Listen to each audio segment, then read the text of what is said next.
my goodness, here we are. Here we are. We are one day removed from the start of the WNBA season for Caitlin Clark in the Indiana Fever. Other teams do play today. Will I be doing reaction? Unless something crazy happens, probably not. Probably not.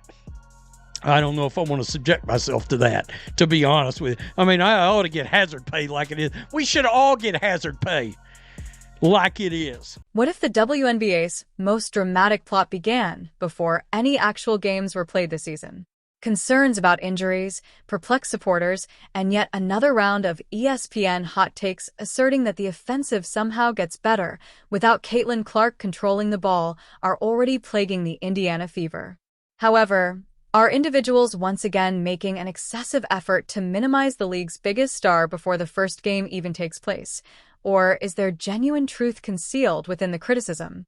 I'm mostly going to talk about Fever Wings because that's the game I just finished watching, but we'll also touch on a couple things that I observed from the 2 Friday night games that took place on opening night.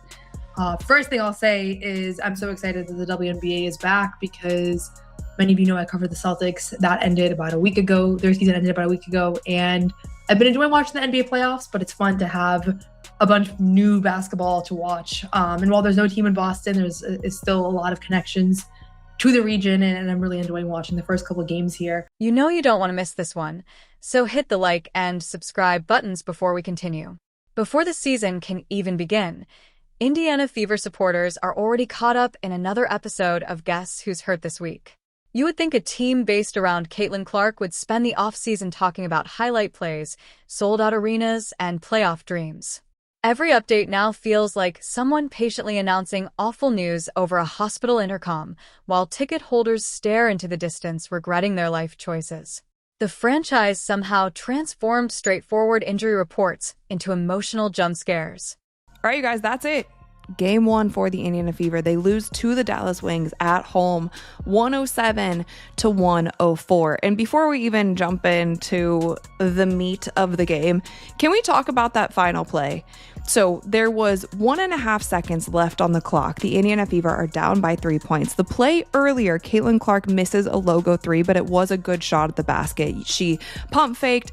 Paige Beckers went up to try to block it. She let her pass, and then she shot the ball. It was a clean look at the bucket. It was a good shot. I would take that shot 10 out of 10 times. She just didn't happen to make it. Rather, supporters are fixated on injury bulletins, as though they are monitoring a crumbling market in real time.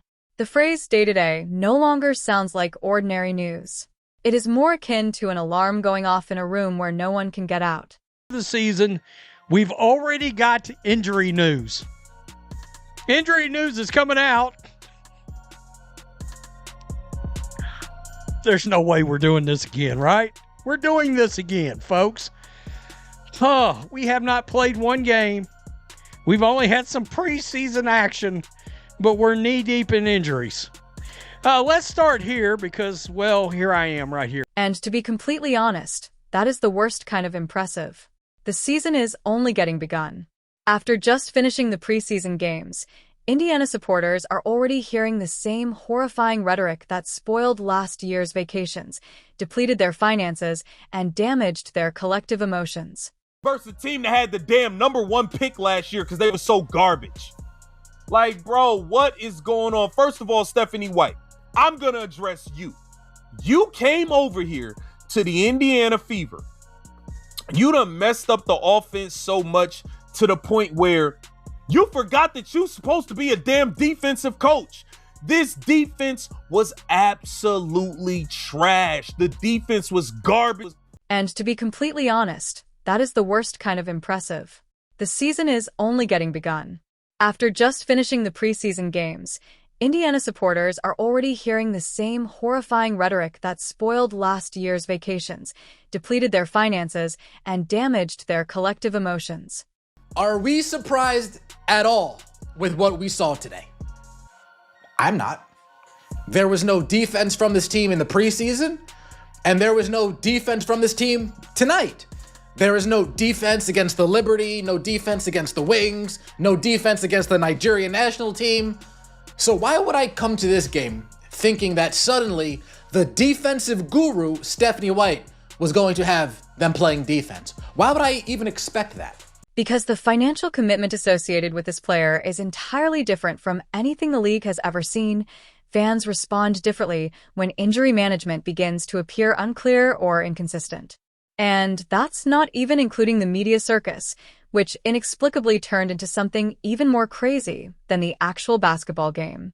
Because as the new season draws near, ESPN commentators are once again carrying on the annual tradition of making remarks about Caitlin Clark that prompt half of the internet to grab their phones, as if they've just seen someone attempt to explain why oxygen is actually overrated. Carolyn Peck, a former coach and ESPN analyst, caused a stir when she claimed that because Clark is such a ball-dominant player, the Fever could actually be more dangerous without her.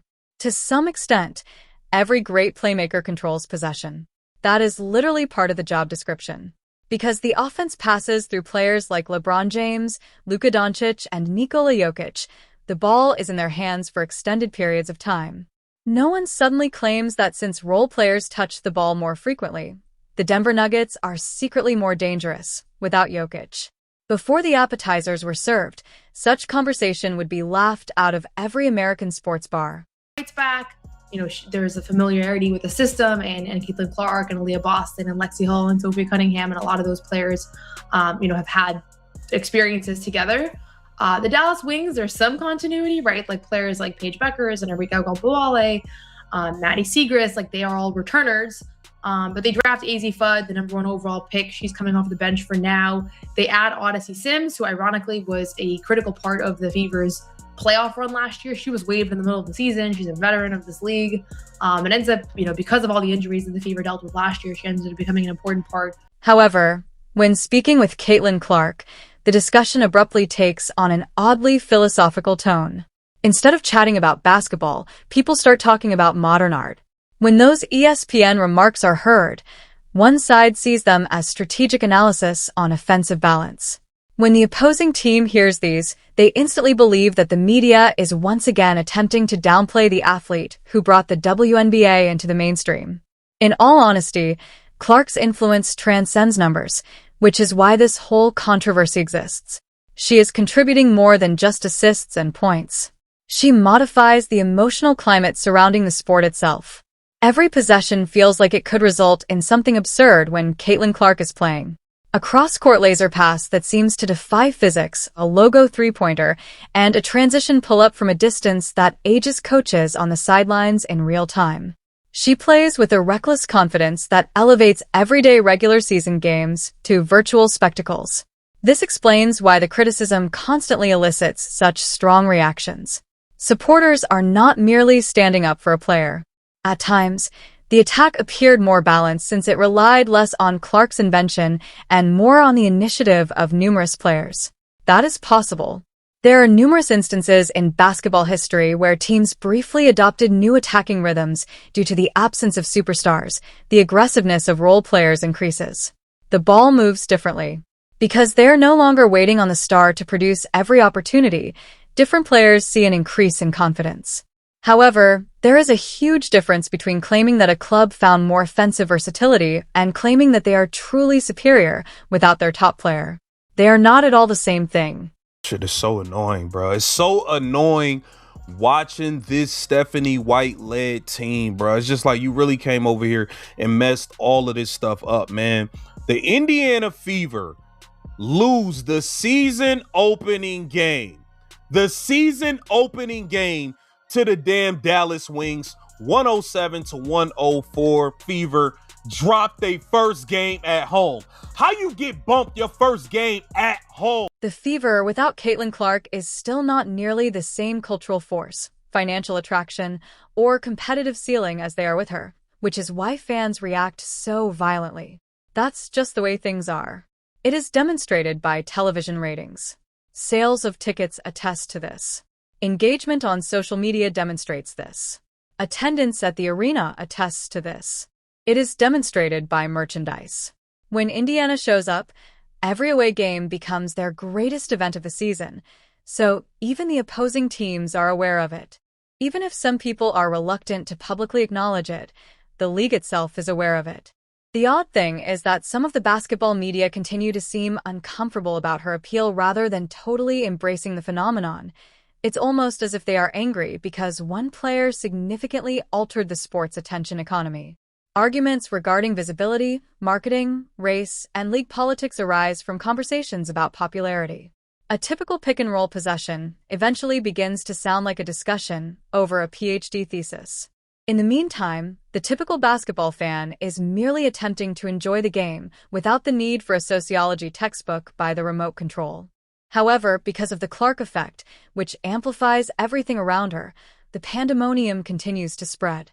It becomes national news if she plays a fantastic game. People applaud her struggles as if she had just won a championship parade. Within minutes, a virtual civil war breaks out on the internet if another player fouls her too severely. In all honesty, it's one of the most bizarre dynamics that professional sports have seen in a long time. Offensive game plan. Can anybody tell me what the offensive game plan is for this team? Can anybody actually sit down and explain to me what the offensive identity of this team is, other than Stephanie White has no clue? Other than Kelsey Mitchell, iso ball, Caitlin Clark, we're not going to utilize you as a pick and roll. You're going to be a decoy. Sophie Cunningham, not really used either. Even longtime sports enthusiasts who now cover the league are worn out. Since the emotional intensity around Clark beyond typical fandom, many of them acknowledge that they have never seen anything quite like this before. Every conversation instantly turns tribal. Every viewpoint is perceived as either loyalty or treachery. There is no longer a middle ground. Either you believe that Caitlin Clark is the best thing that has happened to women's basketball in decades, or you are accused online of demeaning the sport as a whole. The Indiana Fever, a team attempting to manage the impossible task of striking a balance between real basketball growth and the massive entertainment machine now linked to the team since Indiana is under tremendous pressure this season, is situated somewhere in the middle of all that commotion. It was all about attention and excitement last year. It's all about expectations this year. People now desire victories. Playoff success is what people want. They're looking for consistency. Chemistry is what they desire. They want to see if Clark and Aliyah Boston can develop into the next big pair in the league. This explains why the early injury worries are already so annoying. Before the games even start, supporters long for a season in which the Fever are not always surrounded by uncertainty. Rather, as the season opening draws near, folks are already anxiously keeping an eye on availability reports, ankle worries, and minute limits, as if it were another episode of a suspenseful series that no one requested to be renewed. Ironically, millions of people continue to watch because of Caitlin Clark despite all the drama, criticism, media discussions, and ongoing controversy. No. One down. Where do I even begin to start with this game? Now, I don't want to upset Slurp FC too much. I don't want to upset Psycho FC too much, who are hardcore Indiana Fever, Stephanie White stands, cult members, whatever you want to call them. Absolutely love the Fever, love Stephanie White. Will have no conversations that include anything negative about Amber or Kelly or the wonderful Stephanie White. Stephen critics cannot stop talking about her. That is the funniest part. The analysts suggesting Indiana can function differently without her are still spending entire television segments debating her influence. The social media users complaining about excessive coverage nevertheless dedicate half their timeline to arguing her existence. Opposing fan bases complain she is overrated while simultaneously highlighting Fever matchups on the calendar months in advance. Everybody participates in the machine. Whether people adore her, loathe her, support her, condemn her, or overstudy every facial expression she makes during timeouts, Caitlin Clark has become impossible to ignore. And that is usually what happens when a player transcends sports talk and becomes a full cultural phenomenon. The WNBA coveted mainstream relevance for years. Some nights the basketball almost feels secondary. Still, through all the turmoil, one thing remains unquestionably true. The Fever are simply more dynamic when Caitlin Clark is on the floor. The speed varies. The energy changes. The crowd changes. The stakes feel bigger. The environment gets electrifying in ways few sportsmen can create. Timeout and drew up this out of bounds play for the last play of the game. I was very perplexed by this play. And if you guys were actually on the live stream with me, I think I was silent for like 2 minutes. I didn't know what to say about this. So they had Sophie Cunningham taking out the ball, which is the first thing I didn't understand, because she's a great shooter. So maybe she should be in the play, because you didn't have enough time to have her taking the ball out of bounds and then getting the ball back for any sort of shot. So that does not mean Indiana cannot survive stretches without her. Good teams adapt all the time. Other talented players can undoubtedly step up and shine. But the concept that the Fever are somehow a greater overall club without the player who elevated the franchise into a national obsession feels removed from reality, since basketball is not played in a vacuum. The psychological strain Clark places on defenses counts. The spacing she creates matters. The attention she draws matters.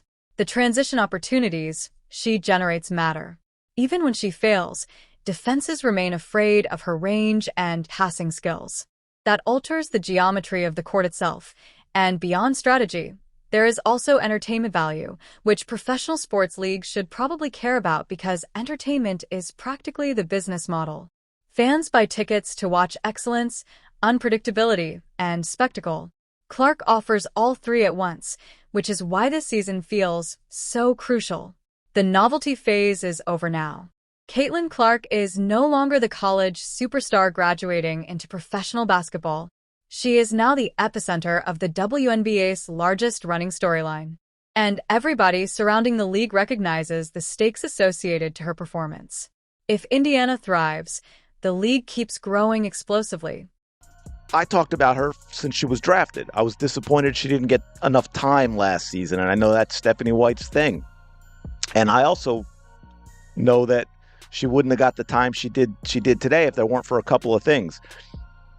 Monique Billings being out, MHA being not good, and partly Aliyah Boston, the highest paid player in the league, being out of shape, which put, by the way, Damiris Dantas into a very, very difficult situation, her having come in and missed some of training camp because she was... If injuries, scandal, and nonstop media warfare dominate the discourse again, the season could become tiring before summer even fully arrives.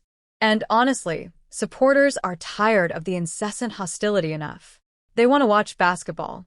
They want to appreciate the rivalries. They want to debate playoff races and MVP candidates instead of spending every week locked inside another internet argument about whether acknowledging Caitlin Clark's popularity somehow hurts everybody else. The sport is expanding quickly enough for numerous stars to coexist. That should not be contentious. Players like Aya Wilson, Brianna Stewart, Angel Reese, and many others contribute significant value to the league, too. The greatest thing the WNBA can do is embrace all of it instead of letting every topic to become another tedious loyalty test. But for now, the Fever open the season surrounded by similar questions. Can the roster keep healthy? Because at this point, Fever supporters are one ambiguous injury report away from collectively howling into the void. And somehow, despite all the stress, all the disagreements, and all the commotion, they will still tune in nonetheless. That is the Caitlin Clark effect. Love her or hate her, she has turned Indiana Fever basketball into appointment television, and the entire sports world now revolves on whatever happens next.